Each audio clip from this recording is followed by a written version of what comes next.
এই বছরও আমাদের জামাই ষষ্ঠী সেলিব্রেট করা হলো না, কারণ আমরা বেড়াতে এসেছি হচ্ছে ভিয়েতনামে। কিন্তু তার 2 সপ্তাহ আগে থেকে আমাদের শপিং শুরু হয়ে গেছে। মা যেগুলো মানে আমাকে, বৃষ্টিকে আর অভিককে দেবে, তো সেগুলো কেনাকাটি হয়ে গেছে, যেটার কিন্তু পুরো ব্লগ বানানো আছে। যদি না দেখে থাকো আমি রিলেটেড ভিডিওতে দিয়ে দিলাম, ওখান থেকে তোমরা দেখে নিতে পারবে। আর বাকি থাকলো হচ্ছে খাওয়া দাওয়া। মা তো আসার আগের দিনে আমাদের মাছ মাংস খাইয়ে দিয়েছে, মাটন এগুলো।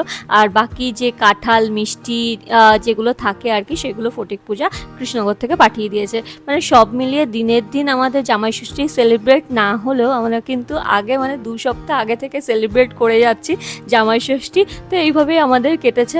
একদিন জামাই ষষ্ঠী না করে বরং 2 সপ্তাহ ধরে জামাই ষষ্ঠী করাটা বেশি মজার।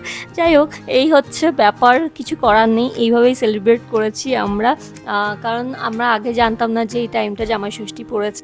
টিকিটও আগে থেকে কাটা ছিল। যাই হোক, টেক কেয়ার, বাই বাই।